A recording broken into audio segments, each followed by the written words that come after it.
ये मुश्तरका सआदत है कि आज हम एक ही नशिस्त में जिक्र हुसैन के जरिए जिक्र मुस्तफ़ा करेंगे, यानी हम जिक्र मुस्तफ़ा करेंगे बसूरत जिक्र हुसैन और जिक्र खुदा करेंगे बसूरत जिक्र मुस्तफ़ा।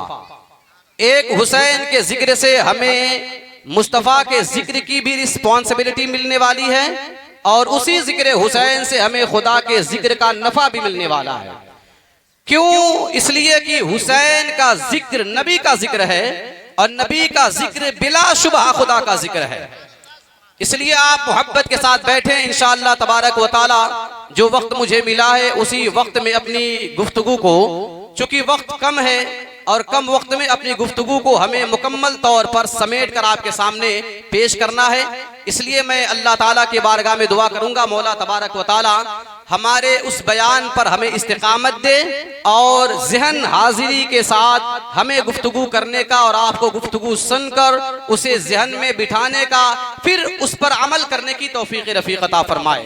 आइए मैं सीधे ये बात कहूँ कि इस्लाम की सजाने तस्वीर करबला में, इस्लाम की सजाने तस्वीर करबला में घर बार लेके पहुंचे शब्बीर करबला में। इस्लाम की सजाने तस्वीर करबला में घर बार लेके पहुंचे शब्बीर करबला में, और रखी गई मिना में बुनियाद जिस वफा की, रखी गई मिना में, रखी गई मिना में इस्माइल की कुर्बानी पर रखी गई मिना में बुनियाद जिस वफा की, उसकी हुई मुकम्मल तामीर करबला में, उसकी हुई मुकम्मल तामीर करबला में। और हुर्ने यजीदी जाहो हशमत पे थूक डाला, हुर्ने यजीदी जाहो हशमत पे थूक डाला, शब्बीर की सुनी जब तकरीर करबला में, शब्बीर की सुनी जब तकरीर करबला में, और नामे हुसैन जिंदा सब्रे हुसैन जिंदा। आपको पता है मैदान करबला में इस तरह कौन लोग खड़े थे? आपको पता तो होगा, ये बात बताने की जरूरत नहीं है, इसलिए अदब के साथ बैठ जाएं। बैठ जाएंगे तो हुसैन पाक से ताल्लुक और गहरा हो जाएगा, क्योंकि बा अदब बा नसीब, बेअदब बेनसीब। हुर्ने यजीदी जाहो हशमत पे थूक डाला, शब्बीर की सुनी जब तकरीर करबला में, और नामे हुसैन जिंदा सब्रे हुसैन जिंदा, नामे हुसैन जिंदा सब्रे हुसैन जिंदा।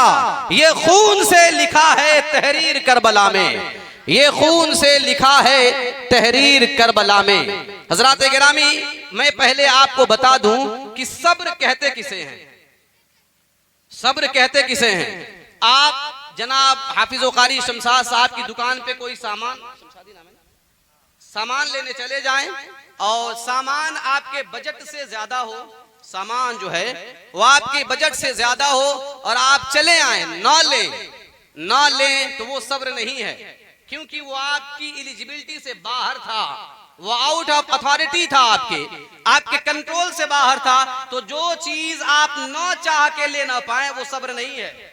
सब्र तो वो है कि बेटों को गोश्त खाने का मन है और बगल में किसी का इंतकाल हो गया, आपने कहा बेटा आज नहीं, आज किसी की मैयत हो गई है, सब्र कर लो कल खाया जाएगा। आप अथॉरिटी रखते हैं, अख्तियार होने के बाद आपने टाल दिया, सब्र इसे कहते हैं। अब सब्र के तीन रज़ाए इलाही के और सब्र के तीन जुज हैं, तीन जुज सब्र के और रज़ाए इलाही के तीन अज्जा हैं। उसमें पहला यह है कि किसी भी आने वाली मुसीबत को टाल देने के अख्तियार होने के बावजूद उस आने वाली मुसीबतों परेशानी को सब्र के साथ कबूल करना, ये पहला जुज है। किसी भी जो मुसीबत आ रही है उसे टालने का, उसे हटा देने का, उसे दूर कर देने का, उसे इग्नोर कर देने का, उसे रोक लेने की क्षमता अथॉरिटी होने के बाद उसे आने देना, उसे कबूल कर लेना, ये पहला स्टेप है। दूसरा स्टेप ये है कि किसी भी आई हुई मुसीबत को अल्लाह तबारक व ताला की तरफ से समझकर उसे सब्र कर लेना, ये उस रज़ाए इलाही का दूसरा जुज है। दूसरा कैटेगरी है।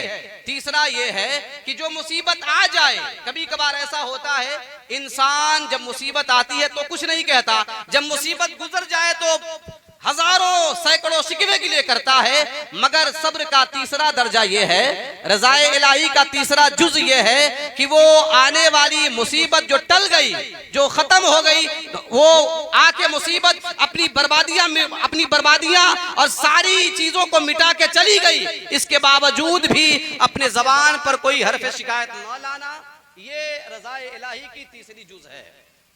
ये 3 स्टेप है रज़ाए इलाही के। अब आप इस जाविये पर, इस आईने में इमाम हुसैन को देखिएगा, आपको पता चल जाएगा इंशाअल्लाह तबारक व तआला ये बातें आएंगी कि इमाम हुसैन अलैहिस्सलाम का मैदान करबला में मकाम क्या था, उनकी एलिजिबिलिटी क्या थी, उनकी अथॉरिटी क्या थी, उनका अख्तियार क्या था, उनका पावर क्या था। अरे यार वो हुसैन थे, अगर शहीद ना भी हो तो कम से कम हुसैन तो हैं। वो हुसैन जिनके बारे में नबी ने फरमाया, ए फातिमा हुसैन को रोने मत देना, हुसैन रोता है तो उसके नबी को तकलीफ, उसके नाना को अजियत होती है। अब आइए बैक होते हैं कुरान अजीम के सूरह अहज़ाब की 2 आयत करीमा मैंने आपके सामने पेश की है। रब्बे तबारक व तआला इरशाद फरमाता है, चूंकि मेरी जिंदगी का ये पहला इत्तेफाक है कि मैंने सानेह करबला में, करबला के जो जंग है उस जंग को 3 लफ्ज के साथ इस्तेमाल किया जाता है। कुछ लोग उसे वाक़या करबला कहते हैं, कुछ लोग मारका करबला कहते हैं, कुछ लोग उसे सानेहा करबला कहते हैं। मगर इसमें जो सानेहा करबला है, सानेहा का मतलब होता है एक ऐसी तबाही जिसकी कोई रिकवरी ना हो, जिसकी कोई रिकवरी ना हो, वो सानेहा कहलाता है। इमाम हुसैन अलैहिस्सलाम की कुर्बानी, क्या उसकी कोई रिकवरी है? आप बताइए, उसका कोई बदल है? उसकी कोई रिकवरी हो सकती है? क्या उसे वापस लाया जा सकता है? नहीं। इसलिए आज की गुफ्तगू में कुरान अजीम की इस आयत को जरा गौर से आप और उससे ज्यादा गौर से अहले इस्तेज समाअत फरमाएं। कुरान फरमाता है, इन्नल्लज़ीना युज़ून अल्लाह व रसूलह, बेशक वह लोग जो अल्लाह को और उसके रसूल को ईजा देते हैं।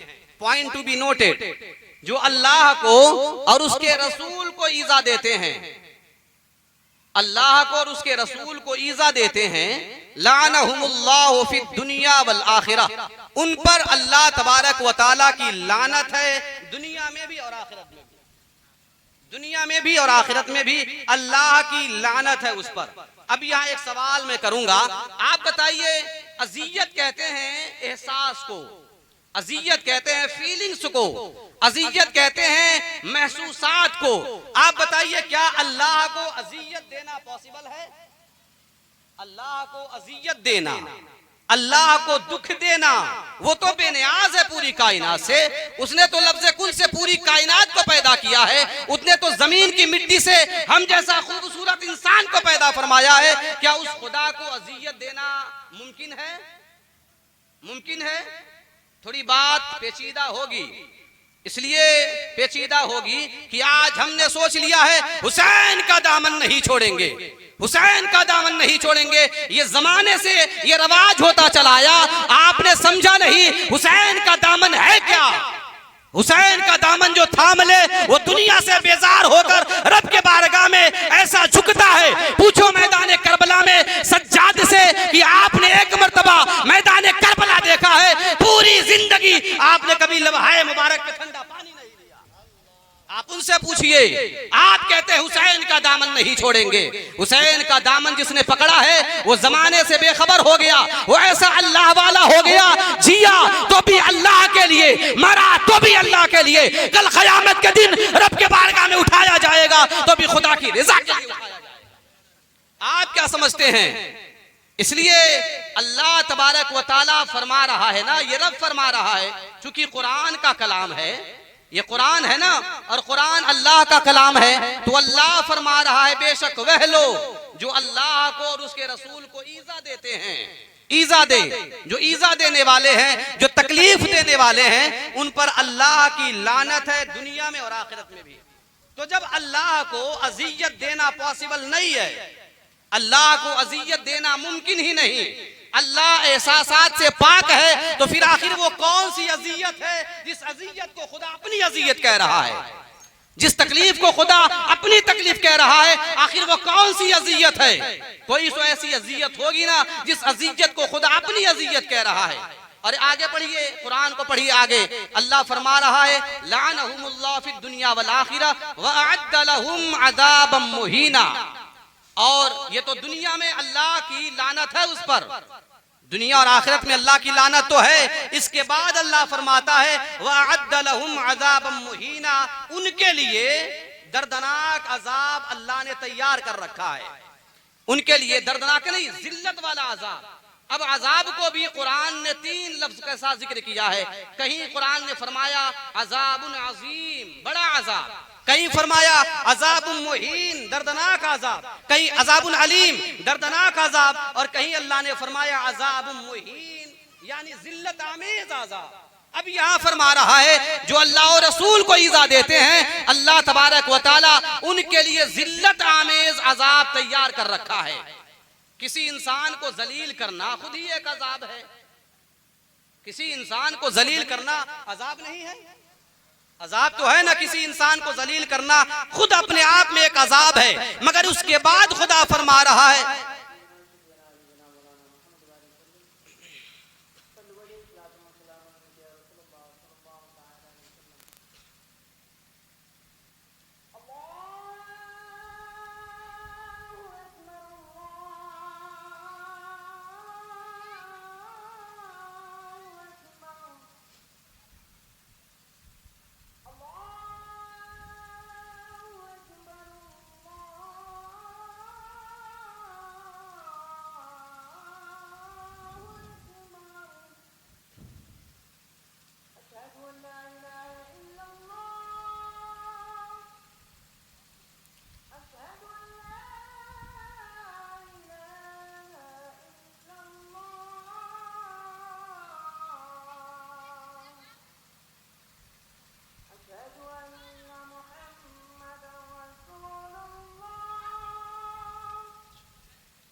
दुरूद पाक पढ़ें। अल्लाहुम्मा सल्लि अला सय्यिदिना सल्लल्लाहु अलैहि सलातु व सलामन अलैका या रसूलल्लाह, सलातु व सलामन अलैका या हबीबल्लाह सल्लल्लाहु तआला अलैहि व आलिहि वसल्लम। तो अल्लाह तबारक व तआला कुरान अजीम में फरमा रहा है जो अल्लाह और उसके रसूल को ईज़ा दें उनके लिए अल्लाह तबारक व तआला की लानत है, दुनिया में भी और आखिरत में भी।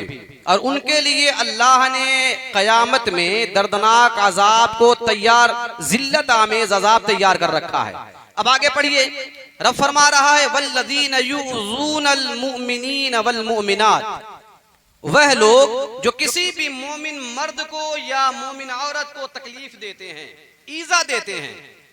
गौर से सुनिएगा, वल्लज़ीना युज़ूनल मुमिनीन वल मुमिनात, वह लोग जो किसी भी मोमिन को या मोमिना को, फीमेल को या मेल को, जो अहले ईमान हैं उनमें किसी को भी ईज़ा देते हैं और बगैर किसी खता के ईज़ा देते हैं, बगैर मक्तसबू फ़क़द इह्तमलू बुहतानन व इस्मम मुबीना, बगैर किसी खता के ईज़ा देते हैं तो उन्होंने उन पे बुहतान लगाया और अपने सर अजाब ले लिया, गुनाह ले लिया, गुनाह अपने सर ले लिया। किसी ने भी मोमिन मर्द को या मोमिन औरत को तकलीफ दिया, अब यहां देखिएगा लफ्ज़ यूज़ूना दोनों जगह सेम है, यूज़ूनल मुमिनीना यूज़ून अल्लाह व रसूला, मगर फतवा बदल गया, अल्लाह तबारक व तआला का फैसला बदल गया। अगर कोई मोमिन मर्द और औरत को तकलीफ देता है तो उसने खुला गुनाह किया और गुनाह का बोझ अपने सर पे ले लिया, और अगर वही अल्लाह और रसूल को तकलीफ देता है तो अल्लाह तबारक व तआला की लानत होती है। अब जरा सोचिए, अब कोई ये सोचेगा चलो ये बात तो अल्लाह तबारक व तआला ने कह दी, इससे क्या पता चलता है, जब तक रसूल बहयात हो, जब तक रसूल दुनिया में हो, जब तक रसूल दुनिया में हमारे सामने हो, तब तक तकलीफ ना दो, ईजा ना दो, बाद वफात तकलीफ दिया जा सकता है।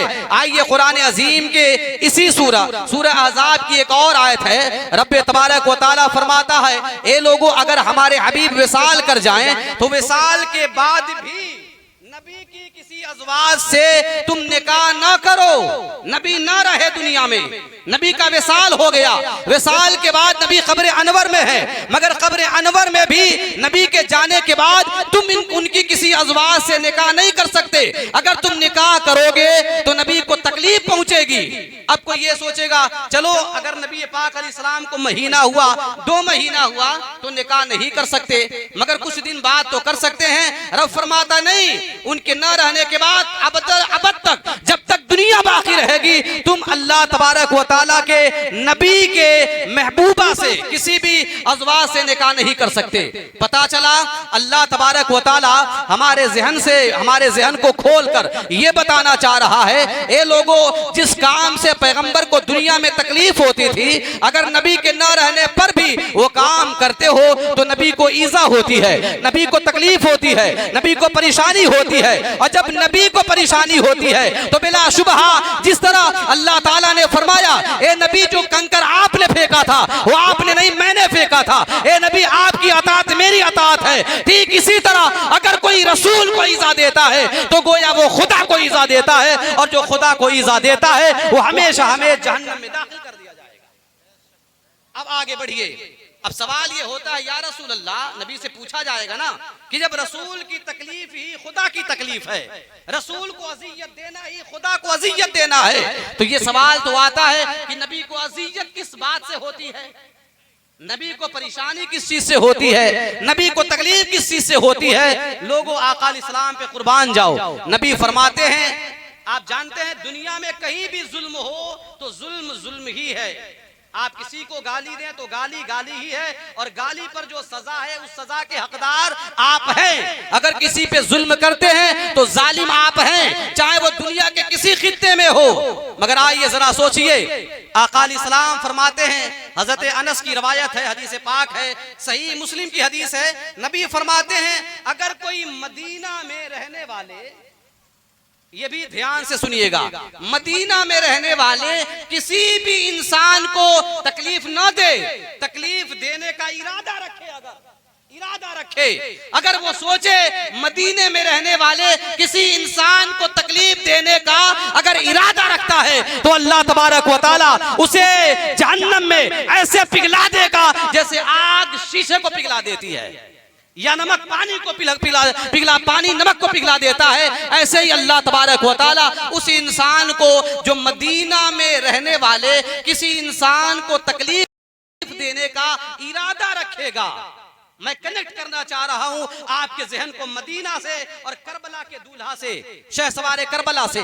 जरा सोचिए, रब फरमाता है अगर मदीने में रहने वाले किसी इंसान को तकलीफ देने का इरादा रखता है, इरादा रखना और जुल्म करना दोनों में बड़ा फर्क है। आप मुझे जलील करने का इरादा रखें और जलील करें, दोनों में बड़ा फर्क है ना। आप में से कोई बंदा, अगर मैं ही जनाब तंजीब साहब को अजियत करने का इरादा रखूं, इनके ऊपर जुल्म करने का इरादा रखूं, तो इरादा रखने का कोई गुनाह नहीं है। इरादा रखने का जब तक वो अमल में ना आ जाए गुनाह नहीं है। हाँ, गुनाह तो होगा क्योंकि कुरान ने फरमाया है ना, मगर वो गुनाह अजीम तो नहीं। रब फरमाता है कि बहुत ज्यादा गुमान ना करो, या अय्युहल्लज़ीना आमनू जतनिबू कसीरम मिनज़्ज़न्न इन्न बअदज़्ज़न्नि इस्म। कुछ गुमान ऐसे हैं जो गुनाह हो जाते हैं, इसलिए गुमान से बचो। तो अगर मैं अजियत देने का इरादा रखूं, अजियत ना दूं तो गुनाह नहीं है। मगर अजियत दे दूं तो गुनाह है। अब जरा सोचिए, अगर कोई अहले मदीना के साथ बुराई करने का, उन्हें उनके साथ जुल्म करने का, उन्हें अजियत देने का इरादा रखे तो इतना बड़ा जुल्म है, इतना बड़ा गुनाह है कि अल्लाह के नबी फरमा रहे हैं अल्लाह ताला दोज़ख में उसे ऐसे पिघला देगा जैसे आग शीशे को पिघला देती है।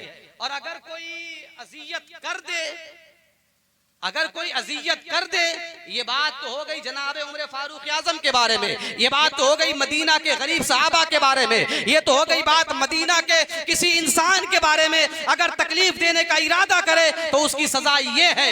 अब जरा सोचिए और आगे बढ़िए, और आगे बढ़िए। हजरत अनस ही की रवायत है, आप फरमाते हैं नबी ने फरमाया कि मदीना के दरख्त को भी ना काटो, मदीना के पेड़ भी ना काटो, मदीना के दरख्त को ना काटो। अगर कोई मदीना में उगे हुए दरख्त को काटता है, नबी फरमाते हैं उससे भी मुझे अजियत होती है, मुझे तकलीफ होती है। जरा सोचिए ए लोगों, जरा सोचिए कि जब मदीना में रहने वाले दरख्त को काटने से पैगंबर आजम को अजियत हो रही है, तो जब मैदान करबला में हुसैन के गर्दन पर छुरी चलाया गया होगा और शिमर जोशन यजीद के कहने पर, अमीर यजीद के कहने पर अगर यजीदी कुत्तों ने हुसैन पे जुल्म किया होगा, अत्याचार किया होगा, तो आप बताइए अगर मदीना में रहने वाले किसी इंसान के साथ अजियत देने का इरादा रखने पर इतना बड़ा गुनाह है, तुझने हुसैन को मारा होगा, हुसैन को शहीद किया होगा, क्या नबी को अजियत नहीं हुई होगी?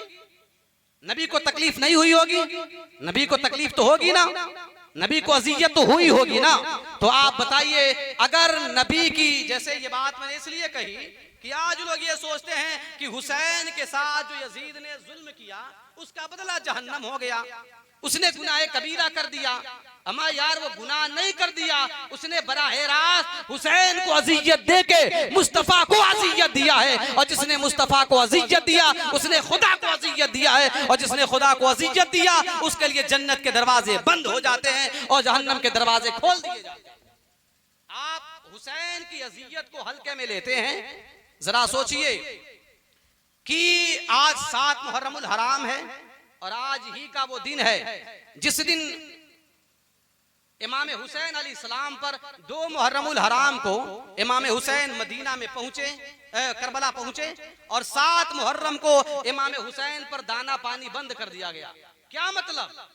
मतलब क्या कि उससे पहले इमाम हुसैन अलैहिस्सलाम को 2 से लेके 7 तक ये 5 दिन जो मिला, उस पे यजीदियों ने चाहा हुसैन सरेंडर हो जाए, हुसैन आत्मसमर्पण कर दें, हुसैन झुक जाएं, यजीद की बयात कर ले। अब मैं पूछना चाहूंगा, अगर हुसैन यजीद की जगह उमर फारूक आजम होते, हुसैन की जगह अबू बकर सिद्दीक होते, हुसैन की जगह उस्मान गनी होते, तो क्या इमाम हुसैन बैत से पीछे आते? हुसैन को यजीद से कोई मसला नहीं था। कौन कहता है हुसैन को यजीद से मसला था?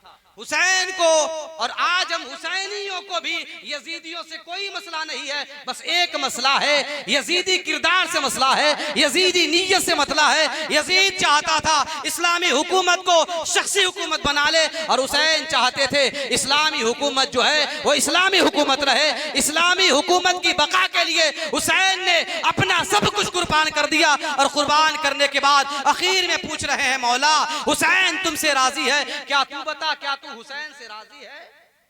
आप बताइए, क्या कोई यहां तक भी जाकर, हमने देखा है करबला तो नहीं देखा आपने, मगर मुल्क शाम तो देखा है आपने, फिलिस्तीन तो देखा है आपने, वहां के बच्चों की आओ-बका तो देखा है आपने, वहां की औरतों की सिसकियां तो देखी है आपने, वहां के बाप की बेचैनियां तो देखी है आपने। अगर किसी बाप के सामने किसी के बेटे को भूख और प्यास की शिद्दत को बर्दाश्त करनी पड़े, तो चाहे वो कितना बड़ा ही चट्टान हो, सब्र का पहाड़ हो, वो टूट जाएगा, वो सरेंडर हो जाएगा। मगर वारे हुसैन मैदान करबला में सब्र का ऐसा पहाड़ बनकर लोगों को ये दर्श देने लगे। लोगों देख लो, हुसैन करबला में अपनी जान तो दे सकता है, मगर नाना के दीन पे आंच नहीं आई।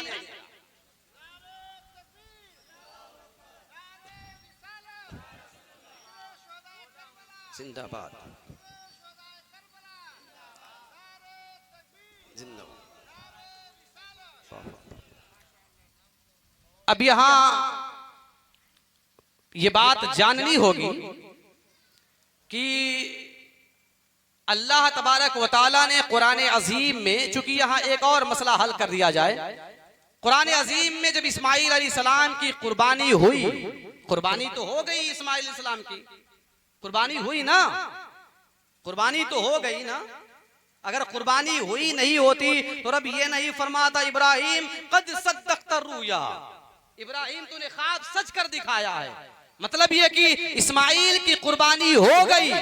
वो तो जब इब्राहिम अलैहिस्सलाम को खून का फव्वारा, खून की गर्मी महसूस हुई तो आपने तो बेटा लिटाया था जमीन पर और बेटे के गर्दन पे छुरी चलाई थी, और जब छुरी अपना काम कर दिया छुरी ने, और खून का फव्वारा, खून की गर्मी इमाम हुसैन इब्राहिम अलैहिस्सलाम के हाथ को महसूस हुई, तब जाके पट्टी खोला, और जब पट्टी खोला तो क्या देखा, दुम्बा ज़बह हुआ है और इस्माइल सामने खड़ा होकर मुस्कुरा रहे हैं। तो अल्लाह से फरमाया मौला क्या कमी रह गई, इस्माइल की कुर्बानी कबूल नहीं की। अल्लाह ने फरमाया इब्राहिम मायूस ना हो, कद सद्दक़्ता रुया, इब्राहिम तूने ख्वाब सच कर दिखाया है।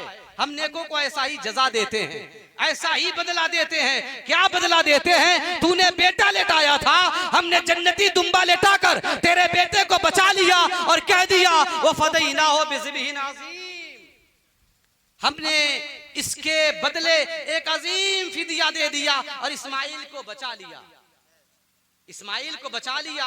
और इस्माइल को बचाकर कहा वो फदैनाहु बिज़िब्हिन अज़ीम, एक अजीम ज़बीहा दे दिया। अब वो अजीम ज़बीहा क्या दुम्बा है, दुम्बा है। आप बताइए इस्माइल को ज़िबह कहा जाए और दुम्बा को ज़िबह अजीम कहा जाए तो क्या ये बात पल्ले पड़ती है? क्या दुम्बे का मकाम इस्माइल से बड़ा है? दुम्बा जन्नती था, मगर दुम्बा जन्नती होकर भी क्या इस्माइल के मकाम से दुम्बे का मकाम बढ़ गया? नहीं, वो नबी इब्ने नबी हैं, और वो नबी इब्ने नबी हैं, और जिनके नस्ल में पैगंबर आजम का वरूद होने वाला है। क्या उस नबी की कुर्बानी से बढ़कर एक दुम्बे की कुर्बानी होगी? नहीं। तो आखिर वो फदैनाहु बिज़िब्हिन अज़ीम में ये ज़िब्ह अज़ीम कौन है, ये ज़िब्ह अज़ीम कौन है? मैंने पहले ही कह दिया, रखी गई मिना में बुनियाद जिस वफा की, उसकी हुई मुकम्मल तामीर करबला में। वो तामीर जो करबला में हो रही है वो ज़िब्ह अज़ीम से ताल्लुक किसी और का नहीं, वो सैयदना इमाम हुसैन अलैहिस्सलाम का है। अब आप कहेंगे ये कैसे, वहां तो नबी का बेटा था, नबी का बेटा खुद नबी था, यहाँ हुसैन है और हुसैन नबी का बेटा तो नहीं है, हुसैन नबी का बेटा तो नहीं है, हुसैन नबी का बेटा नहीं है। तो ये कैसे हो सकता है? अगर ज़िब्ह अज़ीम हुसैन को माना जाए तो क्या हुसैन इस्माइल से मकाम में बड़े हैं? मैं कहूंगा जरा करीब ज़हन को लाइए और करीब होकर समझिए। यहां जो मकाम है मैं मानता हूं हुसैन सहाबी हैं, मगर निस्बत से शय मुमताज होती है। इब्राहिम का बेटा इस्माइल है, मगर हुसैन जो है वो नबी तो नहीं है, मगर ऐसा सहाबी है जो नबी ये पाक अलैहिस्सलाम का बेटा है, जिसे नबी ने फरमाया है हुसैन मुझसे है और मैं हुसैन से हूं। अब कहेंगे हुसैन नबी का बेटा है कि नहीं, तो आइए और आगे बढ़िए। कुरान अजीम की एक आयत है, आयत मुबाहिला। आयत मुबाहिला जब नाजिल हुई और जब अल्लाह तबारक व तआला के नबी को जब ईसाइयों से मुबाहिला करना हुआ और जब ये आयत नाजिल हुई तो आयत नाजिल होने के बाद आयत ये उतरी थी, नदउ अबनाअना व अबनाअकुम, तुम अपने बेटे को बुलाओ, हम अपने बेटों को बुलाते हैं। तो जब बात बेटे की आई तो आप जानते हैं नबी ने किसे बुलाया? हुसैन और हसन को, हसन और हुसैन को बुलाया, कहा ये मेरे बेटे हैं, हुसैन और हसन ये मेरे बेटे हैं और मेरी बेटी के बेटे हैं। पता ये क्या चला कि हुसैन नबी का बेटा तो नहीं, मगर मोहब्बत इतना दे दिया हुसैन को नबी ने कि अपने बेटे के मकाम पे लाके खड़ा कर दिया। अब यहाँ एक और सवाल जहन में आता है कि जब नबी पाक अलैहिस्सलाम के बारे में कुरान ने फरमाया मा काना मुहम्मदुन अबा अहदिम मिर रिजालिकुम वलाकिन रसूलुल्लाह, ये मोहम्मद जो है तुम्हारे मर्दों में किसी का बाप नहीं है। तो आप बताइए क्या किसी के बाप होने से नबूवत में कमी आ जाती है? नबूवत में कमी आ जाती है? नहीं। अगर ऐसा होता तो इस्माइल इब्राहिम के बेटे ना होते, मगर बाप भी नबी है और बेटा भी नबी है। क्या वजह थी? अल्लाह तबारक व तआला ने हुजूर को बेटा दिया, मगर जवानी से पहले उन बेटों को उठा लिया। दो वजह थी, दो वजह, और वो दोनों वजह मैं आपको बता रहा हूं। पहली वजह यह थी कि अगर नबी का बेटा, चूंकि नबी पाक अलैहिस्सलाम का मकाम और अंबिया के मकाम से, हर नबी के मकाम से बड़ी अरफ वाला था, और नबी पाक अलैहिस्सलाम हर नबी से बुलंद बाला मकाम लेकर दुनिया में पैदा हुए थे। खुदा ने उन्हें इमामुल अंबिया बनाया था। अब वो नबी आए, अब उनके पहले जितने नबी आए तो बाप भी नबी, बेटा भी नबी, बाप भी नबी, बेटा भी नबी, इब्राहिम भी नबी, इस्माइल भी नहीं नबी। अब इस तरह से आप बनी इसराइल के बड़ी सारे नबी ऐसे हैं कि बाप भी नबी है, बेटा भी नबी है। अब नबी पाक अलैहिस्सलाम को अल्लाह तबारक व तआला जब सबसे बुलंद मकाम पे रखा था, और नबी का बेटा होता, नबी का बेटा होता, जवान होता, नबी न होता, तो सवाल आता, बनी इसराइल की कौम कहती कि तुम्हारे नबी का बेटा तो हुआ मगर नबी नहीं हुआ। इस मामले में हमारे नबी जो हैं तुम्हारे नबी से बढ़कर हैं, क्योंकि हमारे नबी का बेटा भी नबी रहा और तुम्हारे नबी का बेटा नबी ना हो सका। अगर ऐसा होता तो फिर नबी आखिरी नबी नहीं होते। नबी के बाद, चूंकि नबी आखिरी नबी थे, उनके बाद कोई नबी नहीं आने वाला, तो जब नबी के बाद कोई नबी नहीं आता और नबी का बेटा नबी नहीं होता तो फिर शान में कमी आती। और अल्लाह को यह पसंद नहीं था कि मेरे रसूल को किसी एंगल से उनके शान में कमी आए। खुदा ने यह नहीं फरमाया कि जो मोहम्मद है वो किसी का बाप ही नहीं, उसने ये कहा जो मेन मोहम्मद है वो तुम्हारे मर्दों में किसी का बाप नहीं है, मर्दों में किसी का बाप नहीं। बच्चों का बाप तो रहा, बच्चों के बाप तो रहे ना आका अलैहिस्सलाम, मर्दों में किसी के बाप ना रहे।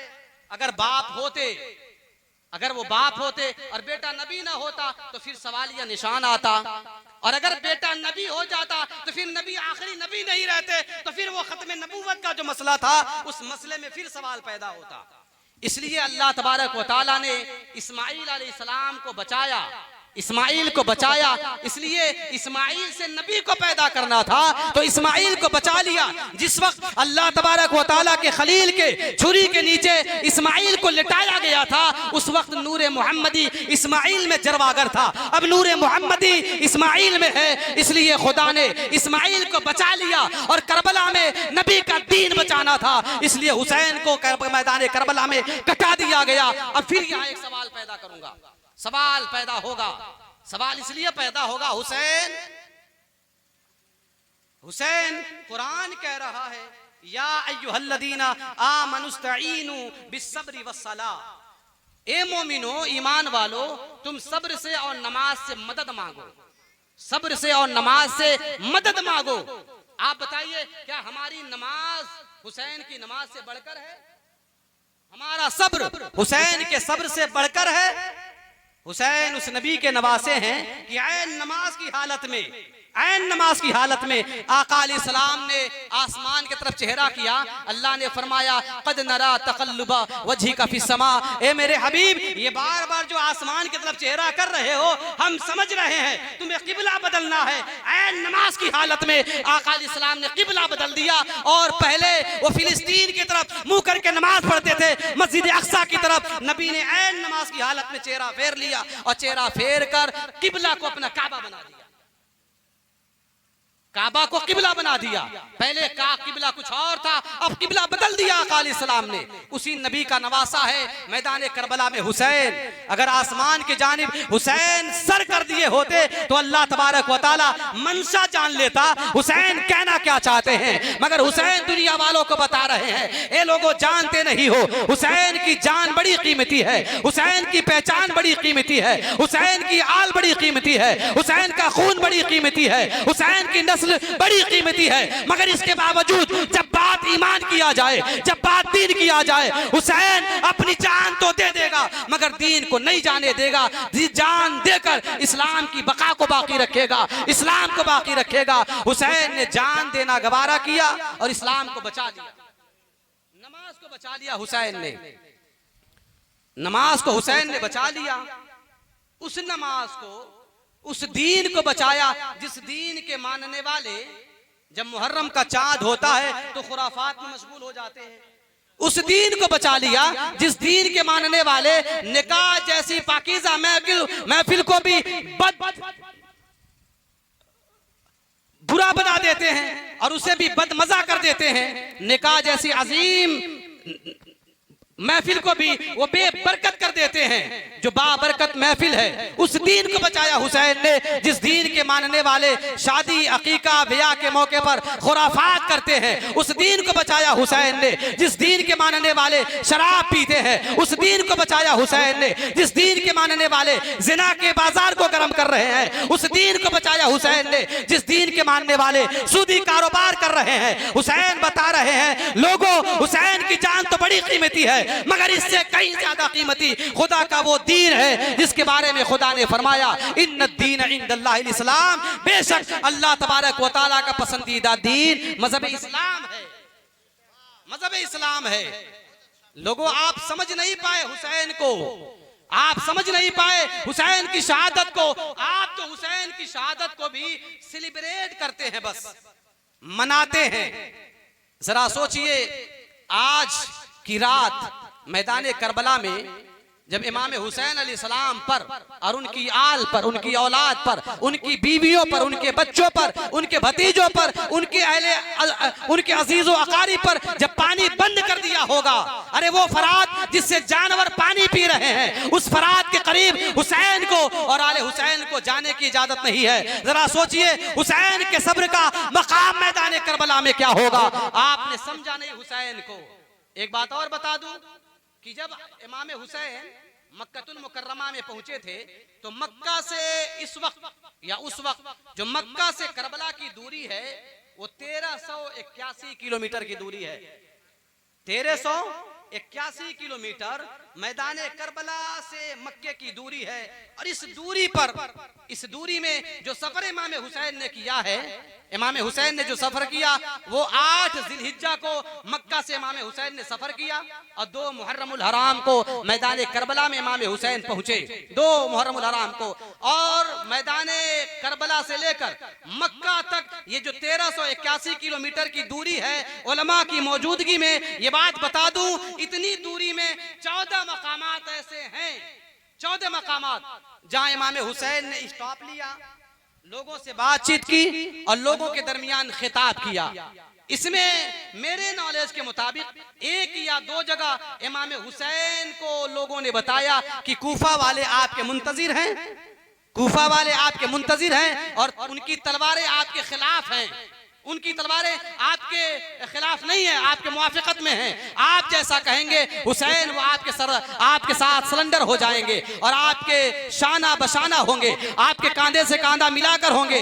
इमाम हुसैन को 14 मकामात में 2 या 1 मकाम पर इमाम हुसैन को ये कहा गया कि कूफा वाले आपके साथ हैं और 12 या 13 मकाम पर हुसैन से कहा गया हुसैन ये कूफा वाले हैं जिन्होंने आपके बाप के साथ गद्दारी की है। ये कूफी वफादार नहीं होते हैं, बेवफाई इनकी रग रग में है। हुसैन करबला ना जाए, कूफा जाने का इरादा तर्क कर दें। हुसैन ने क्या जवाब दिया?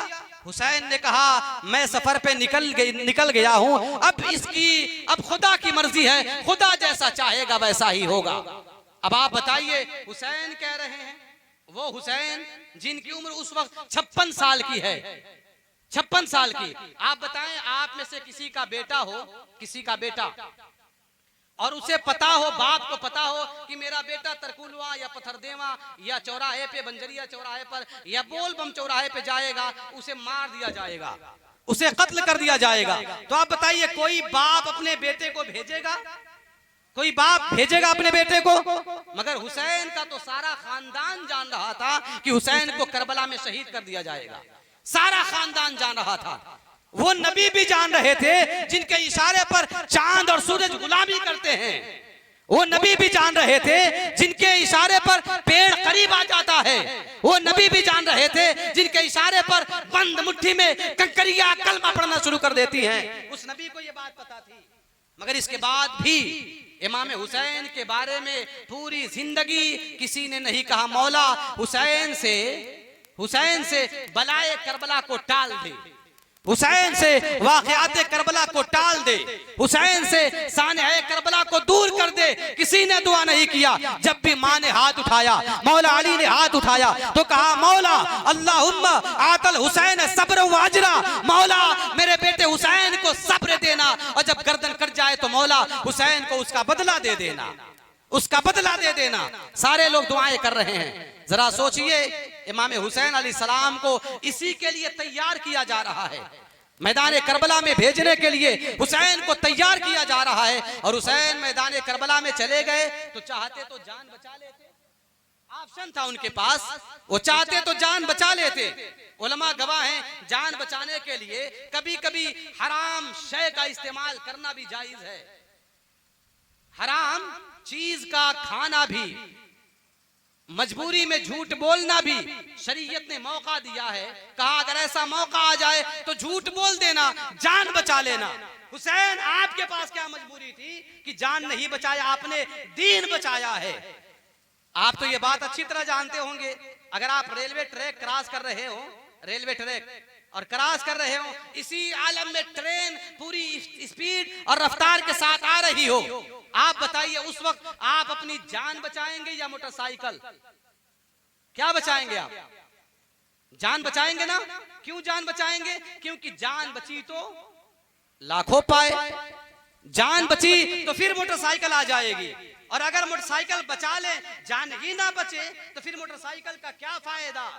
हुसैन मैदान करबला में यही तो बता रहे हैं कि जान कीमती नहीं है, आज कुरान कीमती है, आज दीन कीमती है, आज नमाज कीमती है, आज अजान कीमती है, आज ईमान कीमती है। इसलिए जहां जहां जान की और माल की बात आती है, इंसान वो बचाता है